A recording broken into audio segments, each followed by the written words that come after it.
안녕하세요. 50대 중반 여자입니다. 홀로 아이를 키우며 많은 고생을 했지만 그 고생도 다 지금의 행복을 위함이라는 생각이 드는 요즘이네요. 저는 부유하지 않지만 아이가 많은 집에서 장녀로 태어났습니다. 저를 살린 미천, 그 이상도 그 이하로도 생각하지 않던 부모님은 제가 20살이 되자마자 동네의 한 남자에게 절 시집 보내셨어요. 저와 결혼했던 그 남자는 제가 살던 시골 동네에서 제일 가는 부자의 외동아들이었는데 사고로 인해 부모를 동시에 여의고 많은 유산을 상속받은 사람이었죠. 작은 시골 마을에서 부모의 죽음과 많은 유산의 상속은 아주 대단한 화제거리였기 때문에 세상 돌아가는 소식도 모르고 집안에서 온갖 집안일과 농사일에 치여 살던 저라도 내용을 알 수 있었어요. 몇 개월이 지났을까요? 부자 부부의 죽음에 뒤숭숭했던 마을 분위기가 조금 잠잠해지자 그보다 더한 화제거리가 생겼습니다. 바로 부자 부부의 아들이 결혼을 한다는 것이었어요. 그 사람의 이름도 얼굴도 모르던 저는 어떤 여자가 부잣집으로 시집가게 될까라는 작은 호기심만 가지고 있을 뿐이었습니다. 그런데 그 호기심은 얼마 가지 않았습니다. 부자 아들이 결혼할 여자가 바로 저였기 때문이지요. 그는 가끔 읍내와 시장에 나가 장을 보고 농사 지은 것을 파는 저를 보고 한눈에 반했다며 그는 저에게 열렬히 구애했습니다. 갑작스러운 청혼과 구애에 저는 얼떨떨했어요. 저는 갓 20살 된 세상 물정 모르는 여자아이였을 뿐이니까요. 하지만 중학생 때부터 도시에서 유학하며 이리 치이고 저리 치여 많은 상처를 받았는데 순수한 저의 모습에 마음이 치유되는 것 같다는 그의 달콤한 말에 마음이 움직였습니다. 무엇보다 저희 부모님은 하루빨리 저를 처분하고 싶어 하셨기 때문에 그 남자가 저에게 조금의 관심이라도 있을 때 당장 시집가라고 매일 닥달하셨어요. 결국 저는 얼떨떨함과 약간의 설렘을 가지고 5살 차이에 그와 결혼하게 되었습니다. 그를 만난 지 겨우 한 달 만의 일이었죠. 결혼하고 잠시는 행복했었습니다. 평생 일만 하고 고생하며 살았는데 이제야 내 인생에도 봄이 오는구나 라고 생각했어요. 어릴 때 읽은 동화책에 공주님이 된 것 같았습니다. 세상엔 우리 아버지처럼 엄하고 무섭고 무뚝뚝한 남자만 있는 줄 알았는데 저희 남편은 아주 다정다감하고 배려심 넘치는 사람이었습니다.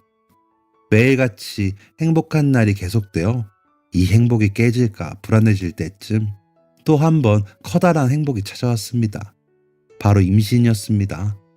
역시나 남편은 뛸 듯이 기뻐했고 저 또한 저에게 찾아와준 아기에게 행복만 주리라 다짐했죠. 21살 때의 일이었습니다. 그런데 배가 슬슬 불러올 때쯤부터 저의 행복에 작은 균열이 생기기 시작했습니다. 사업을 시작한다던 남편의 귀가 시간은 점점 늦어졌고 불러온 배를 홀로 끌어안고 눈물로 잠에 드는 날이 많아졌습니다.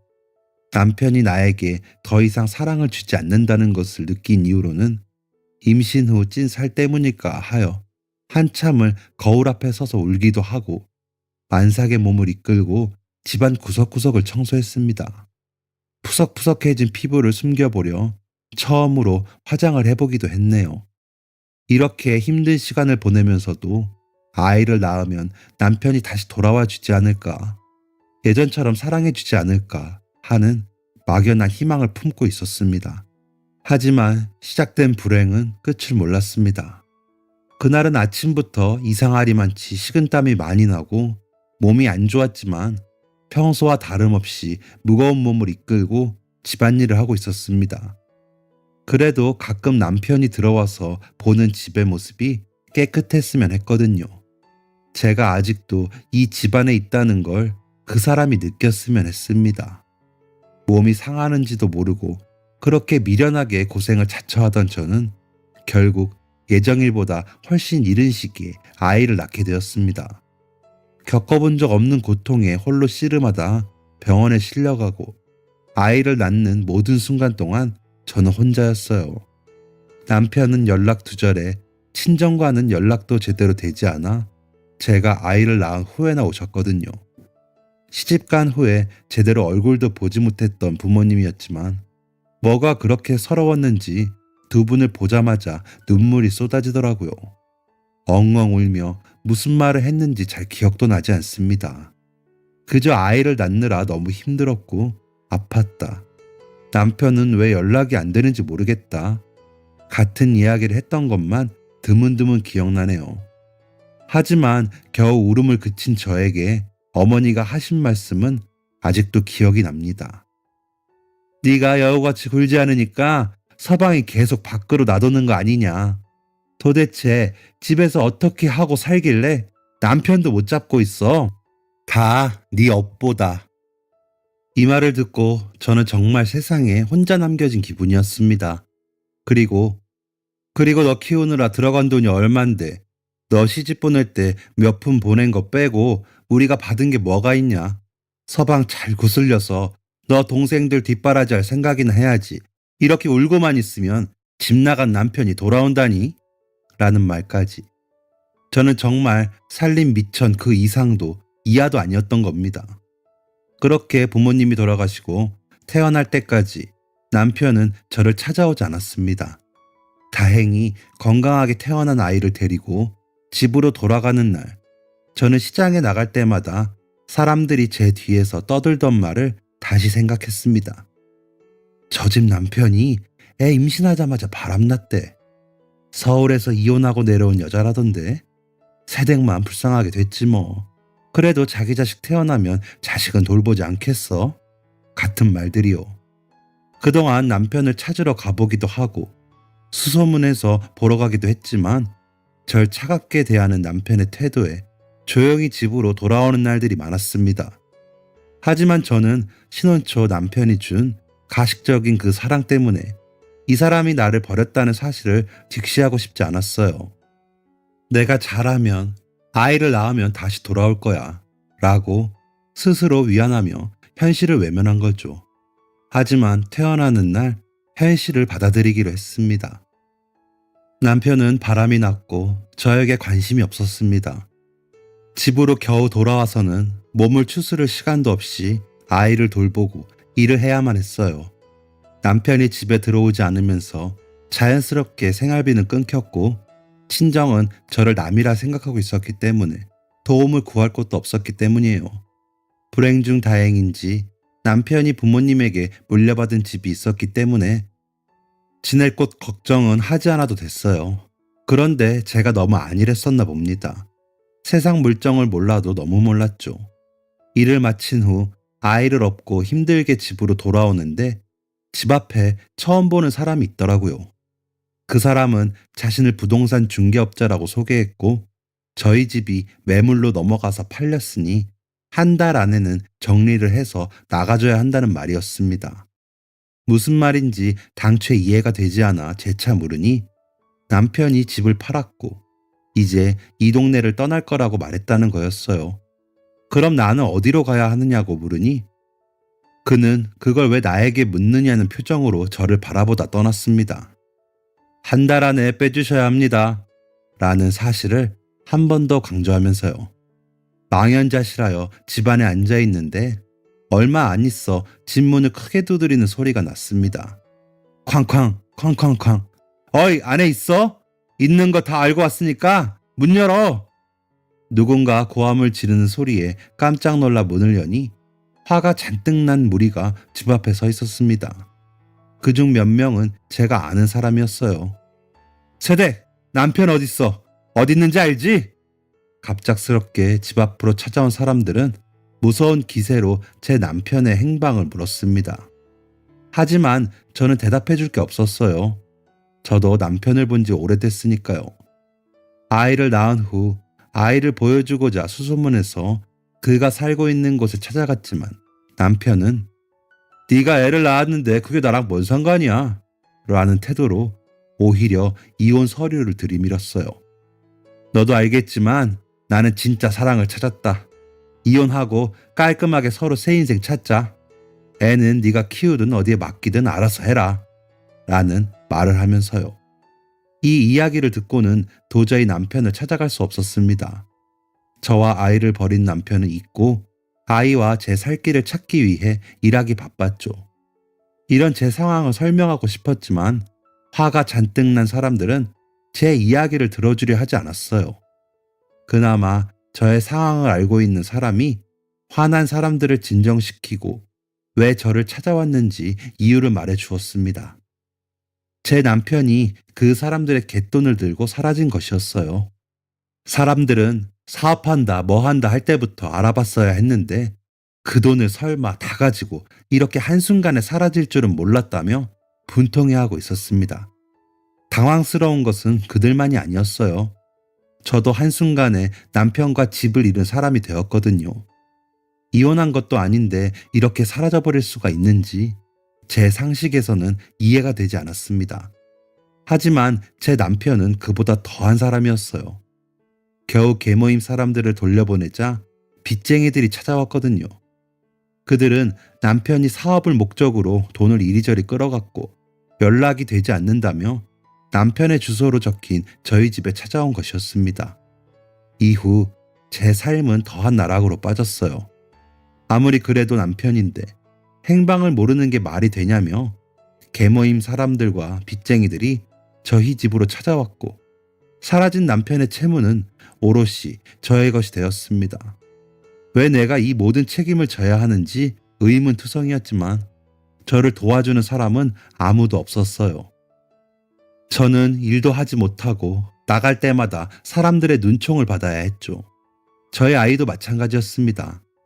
태어나자마자 갯돈 들고 튄 아버지를 둔 아들, 빚쟁이 아버지의 아들, 작은 시골 동네에서 제 아들에게 붙인 모든 꼬리표가 제 마음을 아프게 했습니다. 친정 가족들에게까지 이 꼬리표가 달리기 시작하니 저는 죽을 죄인이 되어 있더군요. 그래서 떠나기로 했습니다.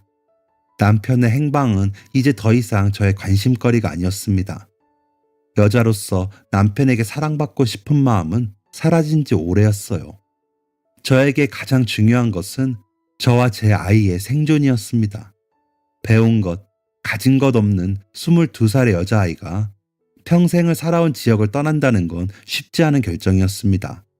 하지만 저는 제 아들이 저와 같은 상처를 받지 않길 바랐고 좋은 것만 보고 자랐길 원했기 때문에 아들과 떠나게 된 것이죠. 친정 부모님에게 곱게 편지를 써서 친정 문 앞에 두고 새벽에 아이를 데리고 버스를 탔습니다.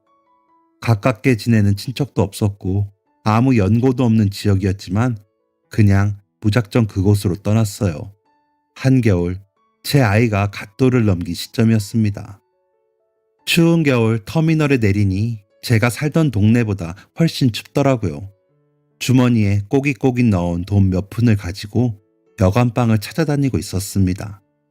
제 생각보다 비싼 여관비에 최대한 싼 여관방을 찾으려고 돌아다니다 보니 어느새 해가 지고 밤이 되었습니다. 품의 아이가 걱정되어 딱 한 곳만 보고 이젠 들어가야겠다 라고 생각한 찰나 제 앞에 어떤 커다란 물체가 보였습니다. 이상하게 꿈틀거려 가까이 가니 저는 놀라 자빠질 수밖에 없었어요. 그건 물체가 아니라 임신한 산모였거든요.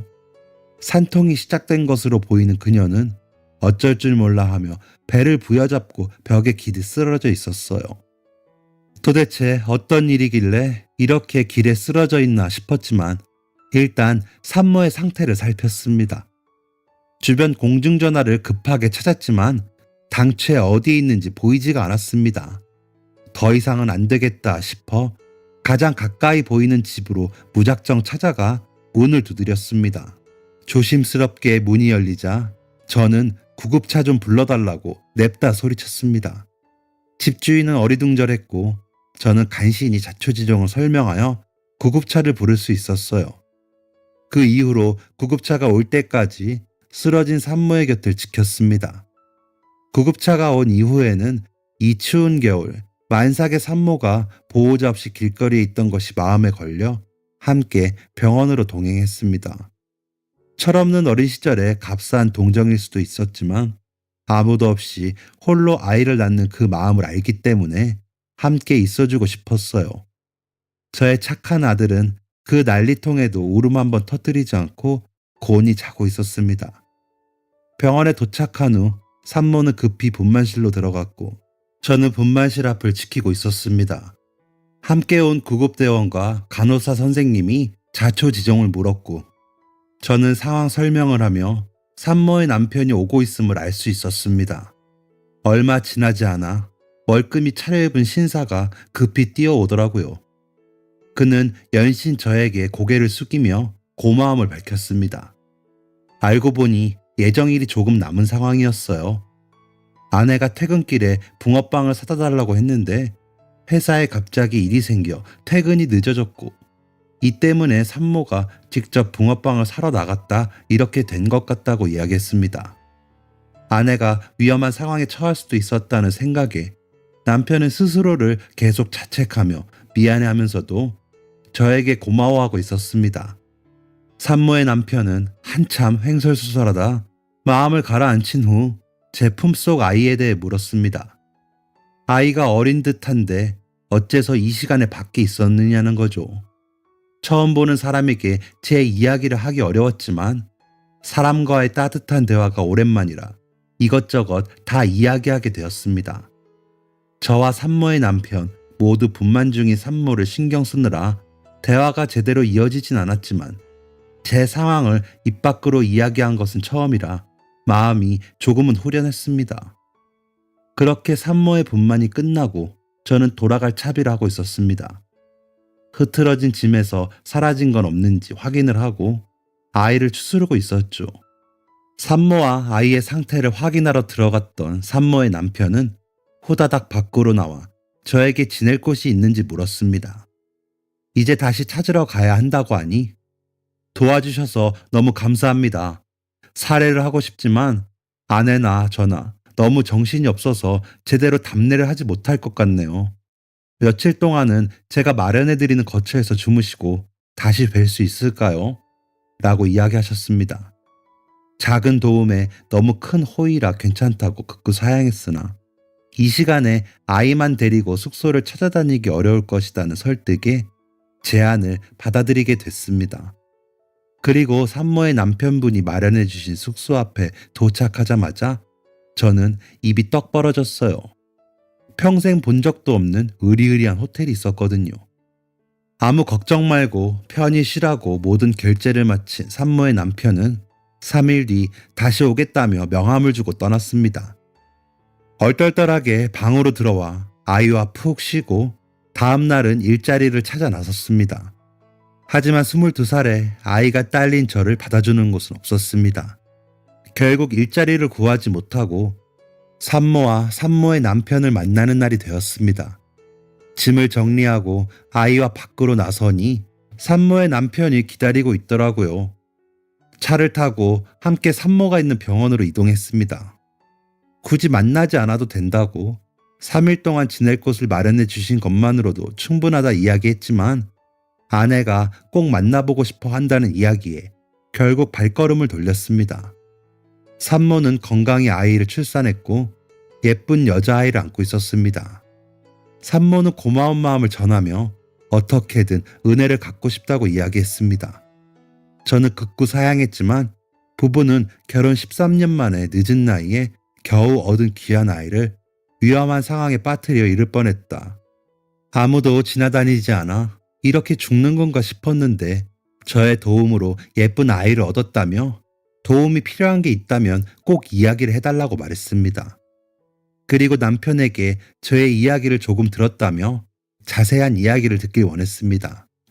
저는 동생들 뒷바라지를 하느라 학교도 제대로 다니지 못한 일, 20살이 되자마자 시집을 가서 아이를 가지자마자 버림받은 일, 남편의 외도와 빚, 사기로 여기까지 도망치듯 오게 된 이야기를 속풀이하듯 꺼내놓았고 산모는 결국 눈물을 보였습니다. 저는 깜짝 놀라 한 번도 누군가에게 자세한 이야기를 한 적 없었고 누구도 들으려 하지 않았는데 들어주는 사람이 생겨 이것저것 다 말한 것 같다. 미안하다는 마음을 전했습니다. 마음을 진정시킨 산모는 제가 갈 곳이 있는지 물었고 도움을 주고 싶다고 말했습니다. 저는 정말 이런 것을 바라고 도움을 준 게 아니었기 때문에 당황스러운 마음뿐이었죠. 하지만 산모와 그의 남편의 입장은 강경했습니다. 사람이 은혜를 입고도 모른 척 한다면 그건 사람이 아니라 금수일 뿐이라고요. 알고 보니 산모는 한식당을 크게 운영 중이었습니다. 어머님이 하시던 가게를 이어받아 장사 중이라고 하였습니다. 아이를 봐줄 사람도 없는 상황에 1살배기 아이를 데리고 일하기는 불가능할 거고, 당장 수중에 돈도 없는 사람이 어떻게 거처를 구하려 하느냐 하며, 자신은 상황을 다 알고 있으니 식당 한쪽에서 아이와 함께 생활하며 정착할 비용을 마련하는 게 어떻겠냐 제안해 주었습니다. 사실 저로서는 선택의 여지가 없을 만큼 너무 좋은 제안이었습니다. 고향에서 지내기엔 두려워 아이를 데리고 무작정 떠난 것이었기 때문에 준비도 너무 안 되어 있었고, 이틀 동안 일자리를 구하면서 내가 얼마나 대책 없이 고향을 떠났는지도 알게 되었거든요. 저는 잠시 고민한 후 산모의 제안을 받아들였습니다. 이후로는 바로 나와 식당에서 일을 하게 되었어요. 함께 일하는 분들도 좋은 분들이었습니다. 은희는 몸을 풀고 식당에 나와 일을 하시며 저와 제 아들이 사는데 불편함은 없는지 늘 깊이 살피셨습니다. 하지만 언제까지 식당 한 구석방에서 살기엔 여러 사람에게 불편함이 있었기 때문에 저는 월급을 열심히 모아 집 보증금을 마련할 수 있었습니다. 비록 아이와 함께 사는 단칸방이었지만 제가 눕고 쉴 수 있는 집과 일할 수 있는 곳이 있다는 게 너무 행복했어요. 일이 조금 익숙해질 시점에는 아이를 보육시설에 보낼 수 있는 상황이 되어 아이를 돌봐야 한다는 부담을 조금 덜어내고 일할 수 있었습니다. 게다가 아직 혼인 관계였던 남편 때문에 빚독촉이 저에게 이어지고 있는 것을 아신 은인 부부는 남편이 연락이 되지 않아 이혼이 되지 않는다는 상황과 남편의 외도로 더 이상 부부관계 유지가 불가능하다는 점, 남편이 아내와 아이를 버려두고 다른 여자와 해외를 떠난 점을 들어 소송을 제기했고, 저는 남편에게서 완전히 벗어날 수 있었습니다. 빚과 남편이 떠넘긴 책임으로부터 안전해진 거죠.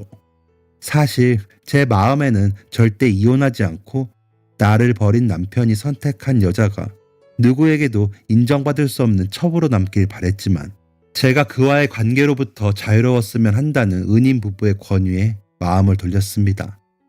남편으로부터 얻어낸 것은 없었지만 제 선택은 없던 결혼 생활을 제 선택으로 끝냈으니 후련한 마음이 들었습니다.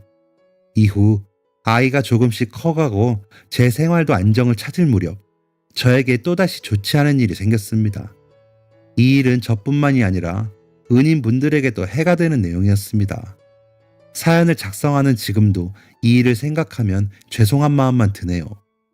제가 처음 식당에 왔을 때는 모든 사람들이 저와 은인의 인연을 알고 있었지만 2년 정도 시간이 흐르니 그 사연을 알지 못하는 사람들이 식당에서 일을 하게 되었어요. 당연히 좋지 않은 이야기도 나오게 되었습니다. 이상하다시피 저를 챙기시는 두 분의 모습이 의아했겠지요. 하지만 선을 넘은 이야기도 있었습니다. 바로 은인 부부의 남편과 저의 연문설이었어요. 어느 순간이 되니 저도 모르는 사이에 저는 은혜도 모르고 은인 남편을 꼬신 불륜녀가 되어 있었고, 은인 아내는 그것도 모르고 어린 미혼모를 살뜰히 챙기는 불쌍한 연인이 되어 있었죠. 제가 이 사실을 알았을 때는 이 일이 사실이 되어 있던 상황이었습니다. 언제부턴가 저를 대하는 사람들의 차가운 시선과 태도에 의아함을 느끼고 있었지만 이 사실을 알게 되니 가만히 있을 수가 없었어요. 저를 도와주시느라 이런 말도 안 되는 소문에 휩싸인 은인 부부에게 너무 죄송스러웠습니다. 그래서 저는 바로 은인 부부의 집으로 찾아갔어요. 초인종을 누르고 한참을 기다리니 두 분이 나오시더라고요. 저는 제가 들은 모든 사실을 말씀드리며 죄송한 마음을 전했습니다. 그동안 김장철이 되면 김치도 해다 주시고, 명절이 되면 초대하셔서 함께 식사도 하고, 철 지나면 옷도 선물해 주시고, 너무 많은 은혜를 입었기 때문에 저 때문에 두 분의 명예가 실추되지 않았으면 했어요. 인망이 두터우신 분들이었거든요. 그래서 두 분에게 아이도 이제 조금 컸고 저도 이제 어디서든 새 출발할 수 있을 정도의 기반을 쌓았으니 다른 곳으로 가겠다고 마음을 전했습니다. 두 분은 깜짝 놀라시며 그 이야기를 어디서 들었냐고 물으셨습니다. 이미 그런 이야기가 돌고 있다는 것을 알고 계셨던 거예요. 말도 안 되는 소문이 돌아 그 소문의 출처를 찾고 식당 안의 분위기를 해치는 사람을 자를 예정이었는데 그 전에 제가 모든 사실을 알게 된 거죠. 두 분은 개의치 말라며 아무것도 모르는 사람들의 이야기에 제가 피해볼 게 없다고 말하셨지만 저는 그럴 수가 없었어요. 이 이야기를 마친 후 얼마 있지 않아 이 모든 소문을 퍼뜨린 사람은 식당에서 잘렸습니다. 그러나 여전히 제 마음엔 불편함이 남아있었죠. 결국 저는 그 사람이 잘린 이후 얼마 지나지 않아 모든 짐을 정리하고 떠나기로 마음먹었습니다. 모든 것을 정리하고 아이와 함께 은인 부부의 집으로 간 날, 두 분은 여전히 저를 붙잡으셨지만 저는 그럴 수 없는 제 마음을 이야기하며 그동안 얼마나 감사했는지를 이야기했습니다. 정말 진정한 가족이 무엇인지 알려주신 분들이었거든요. 울며 작별을 고하는 저에게 은인 부부는 하얀 봉투를 꺼내 저에게 전해주셨습니다. 밀어내는 저에게 봉투를 꼭 쥐어주시며 이걸로 기반을 잘 쌓으라고. 여자 혼자 아이 키우는데 경제력이 없으면 어디 가서 무시당한다고. 아이를 위해서라도 가져가라고 하셨습니다. 눈물의 작별 후 도착한 곳에서 봉투를 열어보니 아주 큰 돈이 들어있었습니다. 그리고 국밥 레시피까지요. 제가 언젠가 은인에게 은인처럼 식당을 운영해보고 싶다고 말했던 걸 기억하시고 식당 메뉴 중 하나인 국밥의 레시피를 적어주신 것이었어요. 은인은 그 돈으로 제가 국밥집을 시작하시길 바랬던 것이지요. 그렇게 저는 새로 정착한 곳에서 국밥집을 시작했습니다. 그렇게 시작한 국밥집이 이제 30년이 되었네요. 은인의 레시피를 개발하고 또 개발해서 이젠 다른 지역에서도 먹으러 오는 맛집이 되었습니다. 물론 혼자 국밥집을 운영하며 어려운 일들도 있었습니다.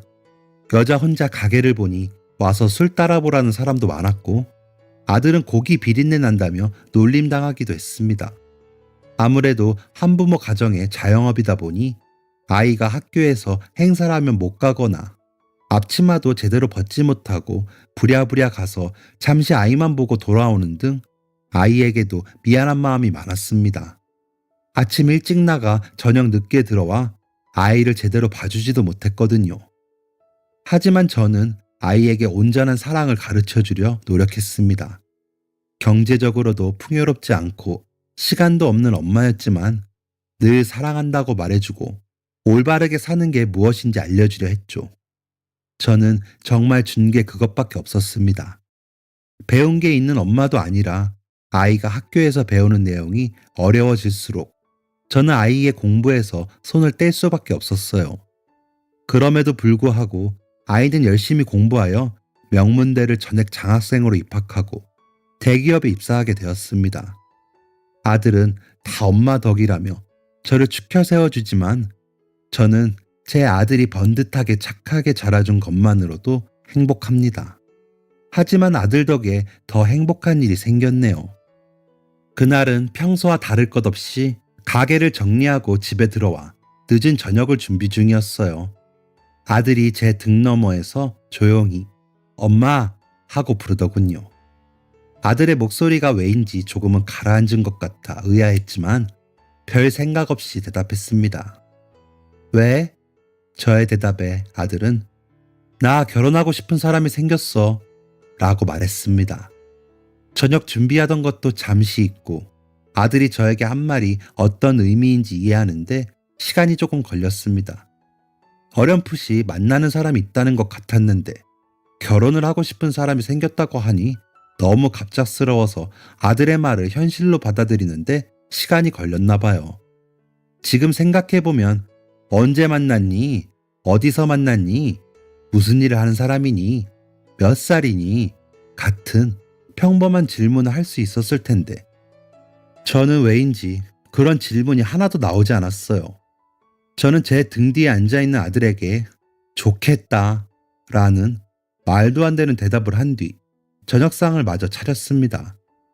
조금은 어색하게 아들과 저녁 식사를 하고 상을 치운 뒤 아들과 자세한 이야기를 할 수 있었어요. 회사에서 동료로 만난 여자친구인데 만난 지는 거의 2년이 되었고 서로 결혼하고자 하는 뜻이 맞아 자연스럽게 결혼을 다짐하게 되었다고 하더라고요. 여자친구 이야기를 하는 아들의 얼굴이 얼마나 밝던지 어떤 아가씨인지 정말 궁금해졌습니다. 하지만 마음 한쪽엔 불편한 마음이 남아 있었어요. 제가 부족하다는 생각 때문에요.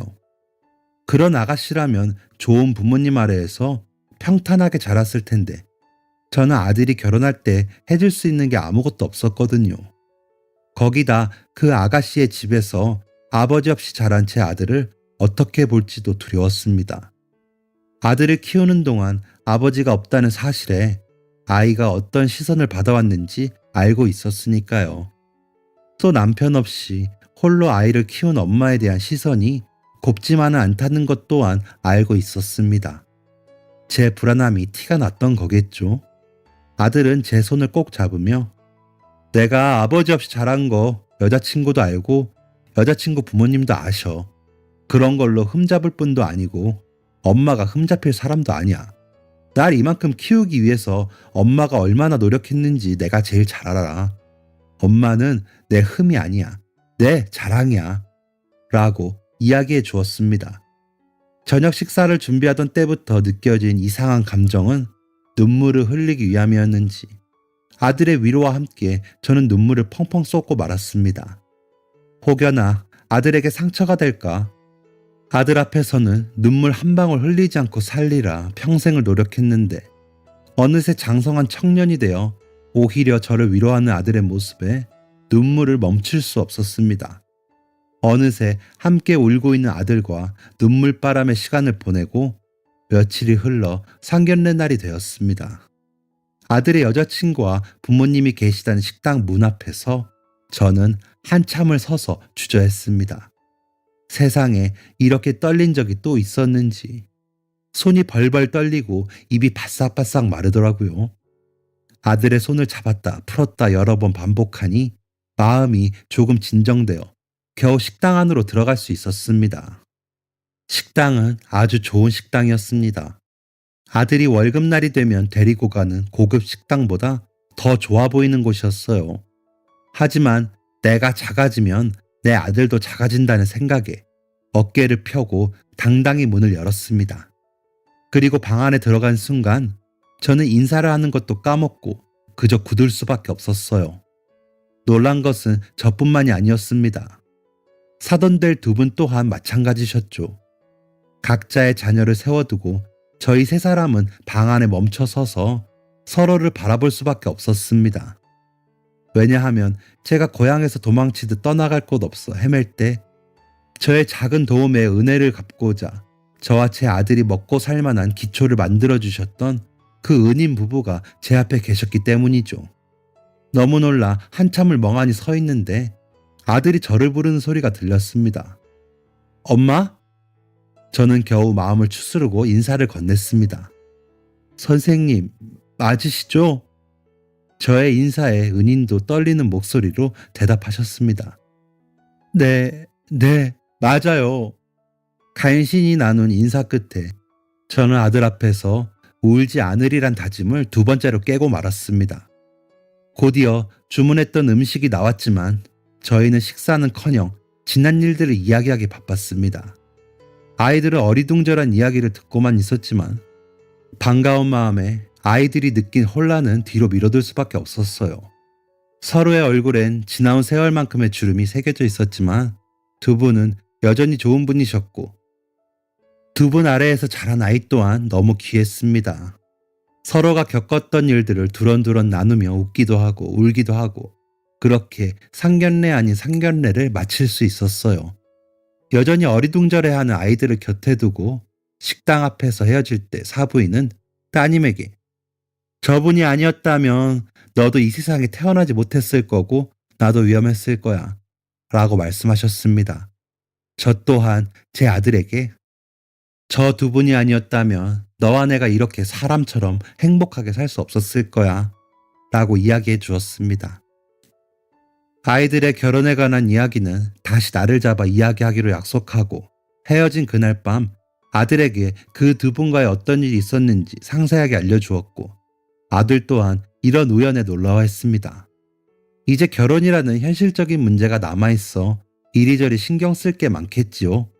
제 결혼은 얼렁뚱땅 치러져 저도 잘 모르는 게 많았지만 아들과 며느리가 행복한 결혼식을 할 수 있도록 최선을 다할 생각입니다. 돌잡이 아들을 안고 다 포기하고 싶을 때 저의 도움이 필요한 사람을 만났고 그 사람을 돕는 선택으로 살 길이 열렸습니다. 그 살 길을 따라 치열하게 살다 보니 이런 날도 오네요. 제 인생에 사랑과 인애는 없는 줄 알았는데 아닌 것 같습니다. 무심한 부모와 바람난 남편이 있었지만 그럼에도 불구하고 저를 도와주고 기억해주는 이웃과 배운 것 하나 없는 엄마를 누구보다 존경해주는 아들이 있으니까요. 여러분도 힘든 시간을 보내고 계시다면 작은 희망을 품어보세요. 포기하지 않는 사람에게는 볕들 날이 있다고 하잖아요. 다들 서로 사랑하는 하루를 보내세요. 그리고 행복하세요. 제 사연을 읽어주셔서 감사합니다. 지금까지 사연 들어주셔서 감사합니다. 사연이 재밌으셨다면 구독과 좋아요를 눌러주세요. 감사합니다. 안녕히 계세요.